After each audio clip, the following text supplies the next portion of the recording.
Hi guys, welcome back to my channel. My name is Kerry. I love all things beauty, makeup, eyeshadow, bright, coloured, bold, vivid, vibrant makeup, and you can probably already tell that by the look that I'm wearing today. Today's video is actually quite exciting. It's an idea that I am pinching from the lovely Annette from Annette's Makeup Corner. I will link her video down below. It's all about picking 10 random palettes from your collection and saying if you would repurchase them if you lost them or they were damaged or they were taken from your collection. Would you miss them? So I thought that was actually quite an interesting thing to do. I enjoyed watching her video.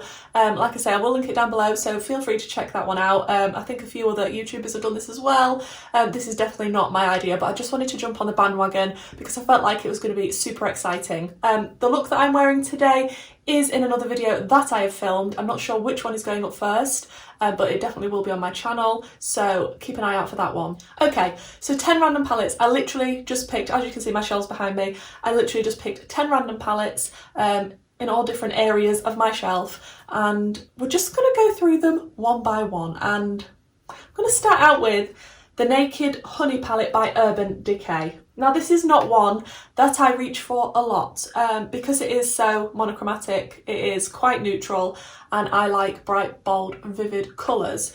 I did get this quite a while ago now. I think it was my first Urban Decay palette or my second.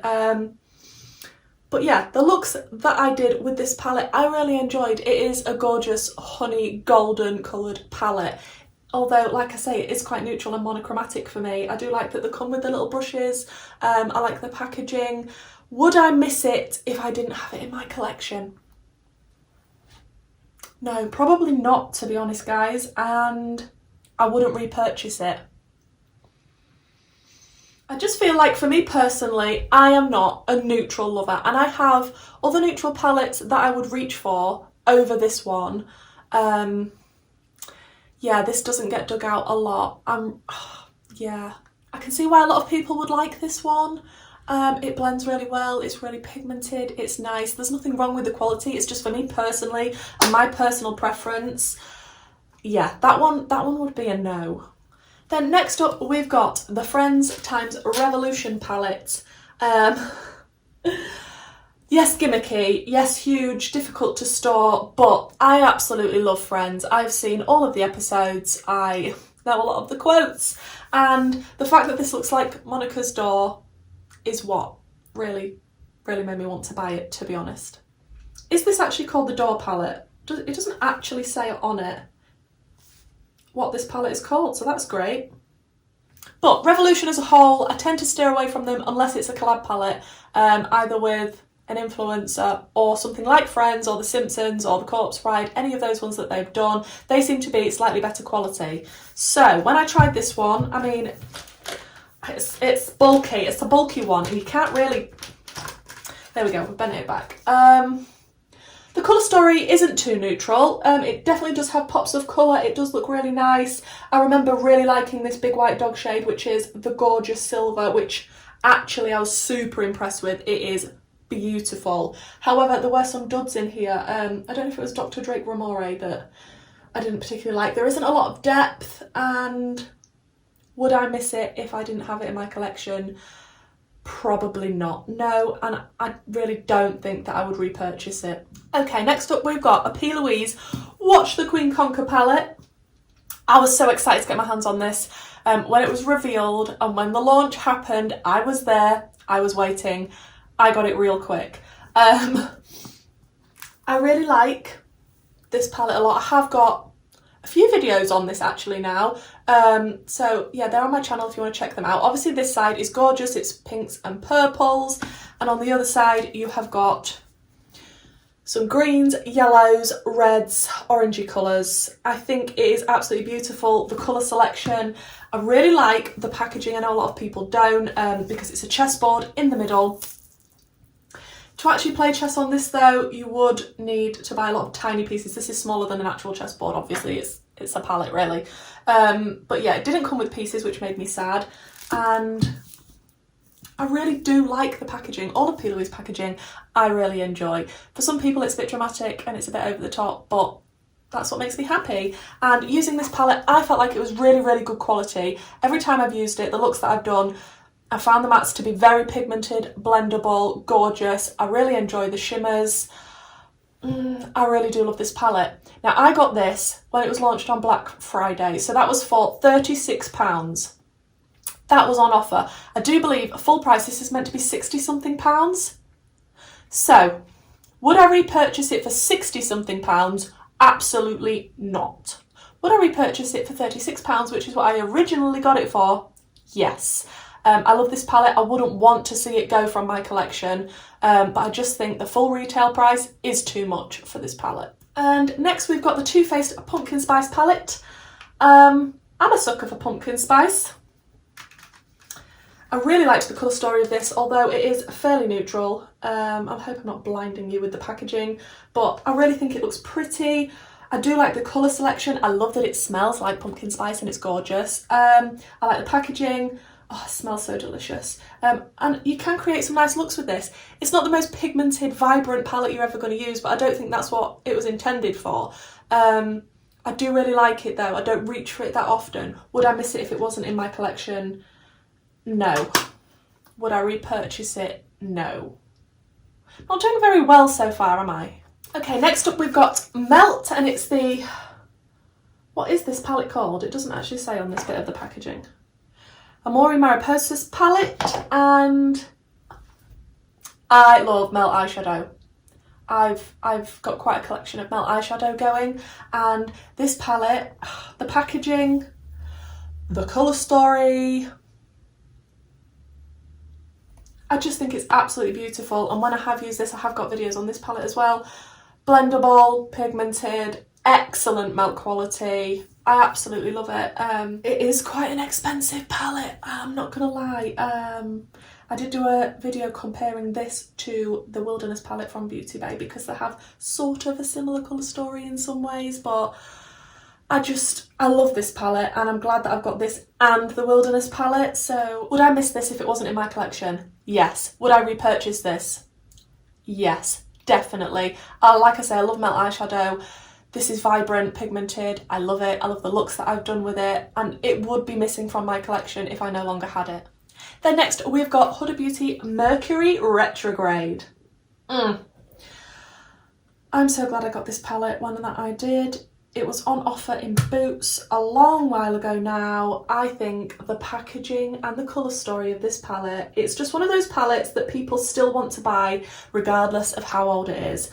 And I love it. I love the theme. The colour story is beautiful. It's not just pinks and purples. You know, you do have your little pop of turquoise and blue in there. And I love the looks that I've done with this. And this is definitely one of my favourite palettes in my collection. And if it was missing, I would notice, and I would definitely have to repurchase it. It's just one of those palettes. I just love it. It's a fantastic aesthetic for me. It's not just about the eyeshadows and the colours, it's the whole thing. The packaging, the luxurious feel of it, just everything. And this ticks all my boxes for what I want in a palette, and yeah, I definitely repurchase this. Next we've got the Morphe 35S Sweet Oasis palette. I think I've only used this once, and that is when I did a video on it, and that says quite a lot.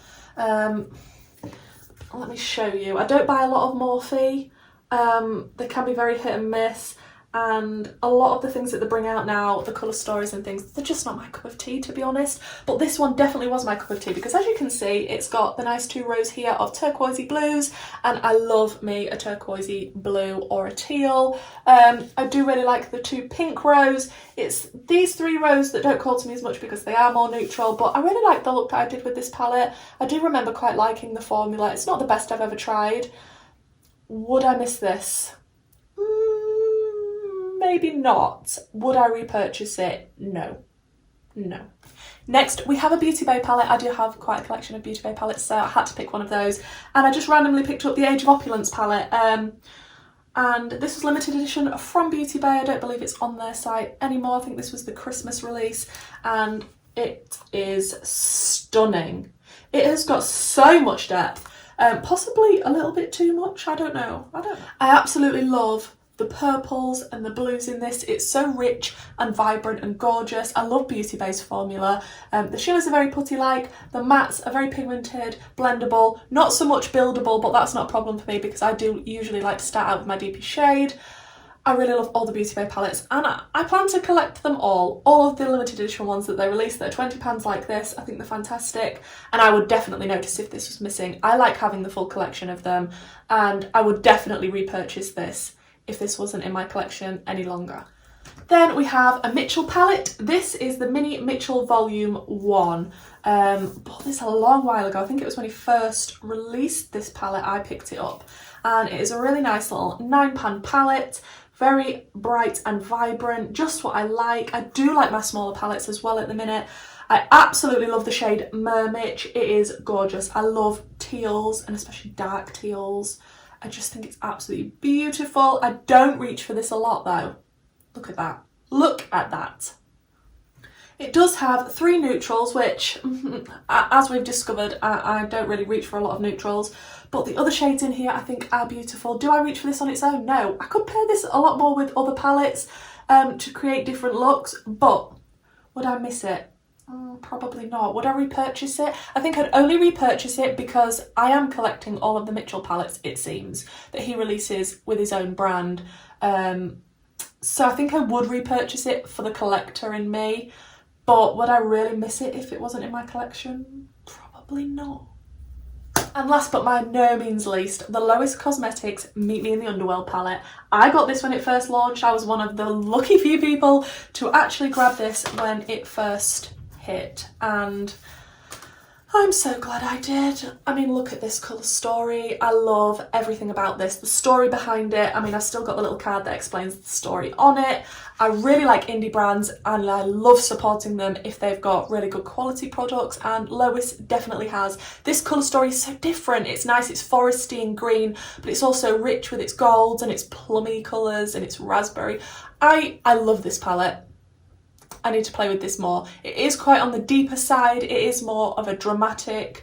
I mean, would I miss this? Absolutely. Would I repurchase this? Absolutely. I love this palette, and yeah, I definitely have to repurchase it. I mean, even look at the artwork on the front. It is just beautiful. Absolutely beautiful.